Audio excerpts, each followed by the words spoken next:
Hello అండి రాహుల్ గారు. నిన్న పృథ్వీరాజ్ గారు మాట్లాడిన కామెంట్స్ ఏవైతే ఉన్నాయో ఒక్కసారిగా అందరూ ఉలిక్కి పడేలా చేసాయి.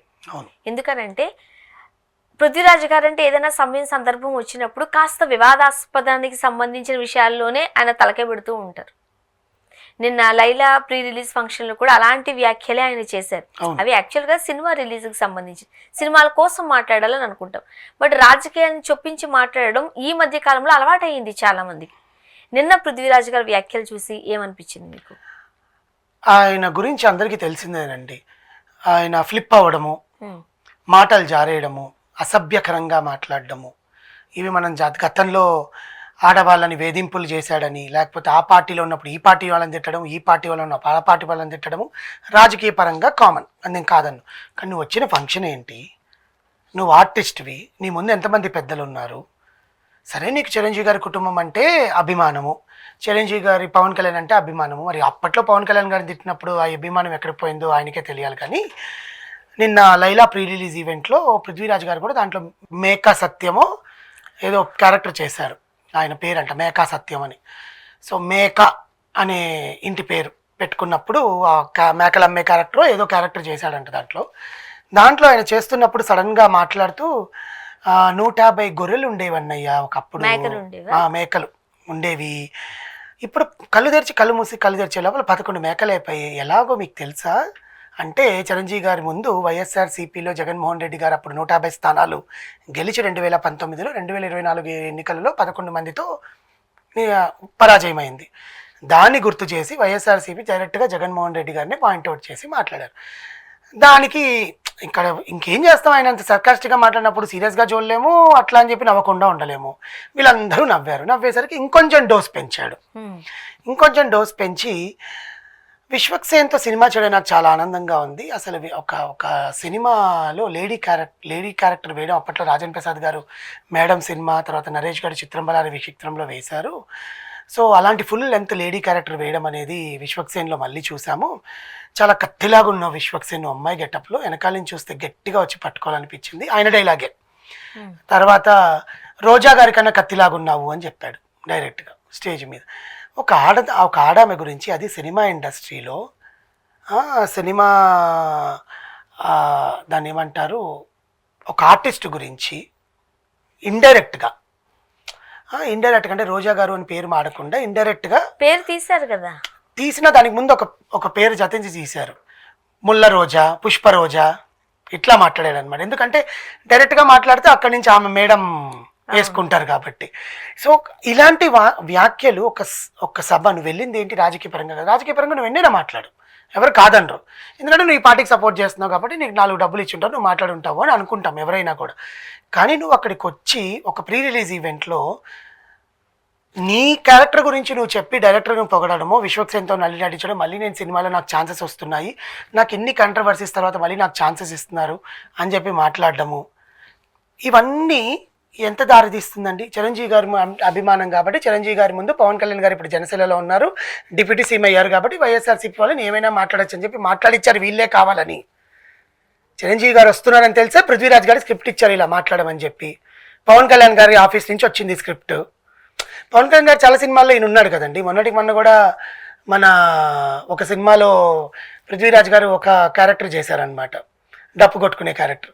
అది ఆ క్యారెక్టర్ కూడా పవన్ కళ్యాణ్ గారు కావాలని పెట్టించారు సముద్రకనితోటి, బ్రో అనే సినిమా దాంట్లో. సో ఇవన్నీ అక్కడి నుంచి వస్తున్నాయని మరి రాజకీయాలకి, సినిమా ఏంటి రాజకీయాలు ఏంటి? కానీ నిజంగానే స్క్రిప్ట్ వచ్చిందంటారా? జనరల్గా అలాంటి వాళ్ళకి స్క్రిప్ట్ ఎందుకు ఇస్తారండి? వాళ్ళు 30 years నుంచి ఇండస్ట్రీలోనే ఉన్నారు, వాళ్ళకి తెలియదు ఎట్లా మాట్లాడాలని. కానీ ఇతనికి తెలియదు, ఆవేశంలో ఉత్సాహంతో మాట్లాడేస్తున్నాడే తప్ప డైరెక్ట్గా ఇది వైఎస్ఆర్సీపీ వాళ్ళకి వెళ్ళిపోయింది ఈయన మాట్లాడింది. వాళ్ళు గేమ్ చేంజర్ని మేము ఎలాగా ఆడనీయకుండా చేశామో, దాని పైరసీ గంటలో రిలీజ్ చేశాము అని డైరెక్ట్గా స్టేట్మెంట్ ఇచ్చారు. ఇచ్చి February 14th లైలా సినిమాని కూడా మేము ఆడనివ్వము, అసలు సినిమా ఎట్లా రిలీజ్ అవుతుందో మేము చూస్తాము అన్నారు. ఈయన మాట్లాడిన దానికి ప్రొడ్యూసర్ నష్టపోవాలా? హీరో ఒక లేడీ గెటప్ వేసుకొని, ఒక హీరో ఎంత కష్టపడి చేసి ఉంటాడు.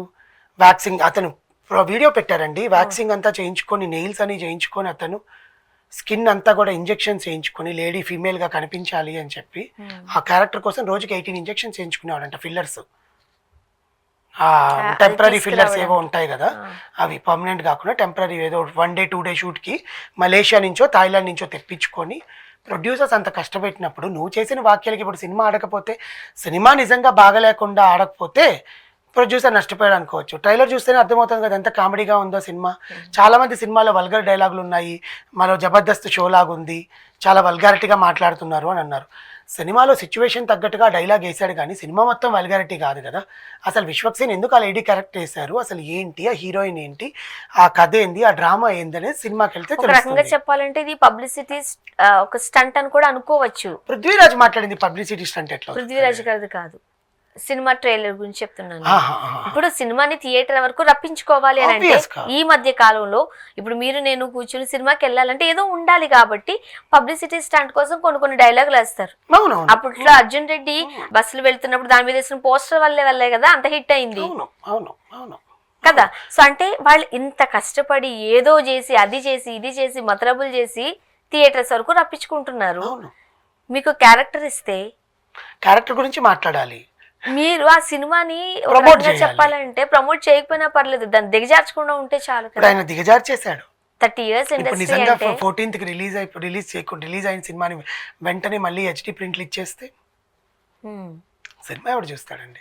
అందులో విశ్వక్సేన్ ఇప్పుడు ఎదుగుతున్న హీరో, ఆయన ఫలక్నామా దాస్ నుంచి ఇప్పటిదాకా వివిధ క్యారెక్టర్లు చేసుకుంటూ వచ్చిన హీరో. దట్టు రోజా గారు పేరు తీశారు, పేరు తీయలేదు అంతా పక్కన పెట్టేద్దాం, రోజా గారు ఆ పేరే పక్కన పెట్టేద్దాం, ఒక మహిళకి సంబంధించి అలా మాట్లాడకూడదు కదా. అదే కదా, దట్టు అసభ్యకరంగా 10 మంది ముందు.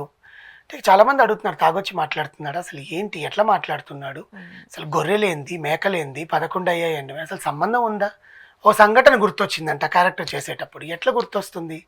అయినా డైరెక్టర్ నిజంగా డైరెక్ట్గా 150 గొర్రెలు 11 మేకలు అంటే డైరెక్టర్నే అరెస్ట్ చేస్తారు. కాకపోతే ఏంటంటే ఇలాంటి బాధాకరమైన సంఘటనల్లో ఎవరేం స్పందించట్లేదు, అప్పటికప్పటికే ఏదో అంటే బాగుండేమో అనడానికి స్కోప్ ఉండట్లేదు, నవ్వుతున్నారు. వీళ్ళు ఇంకా ఎక్కువ అదే ఉత్సాహం చూపిస్తారు. అనలేము, వీళ్ళకి తెలిసి మాట్లాడుతున్నాడు తెలియక మాట్లాడుతున్నాడు అనుకుంటున్నారు. కానీ ఇలాంటి వ్యాఖ్యల వల్ల సినిమా నష్టపోకుండా ఉంటే చాలు. వైఎస్ఆర్సీపీ వాళ్ళు కూడా అతన్ని ఏదైనా పర్సనల్గా ఏమైనా వార్నింగ్ ఇవ్వడము, లేకపోతే ఆ పార్టీ వాళ్ళకి చెప్పడము, ఇంకేదైనా పోలీస్ కంప్లైంట్ ఇవ్వడము, ఇలాంటి మా పార్టీని ఇట్లా అంటున్నాడండి వాట్ ఎవర్ సినిమా మీద ప్రభావం చూపించుకున్నా అంటే ప్రొడ్యూసర్ బతుకుతాడు అంతే. Thank you so much.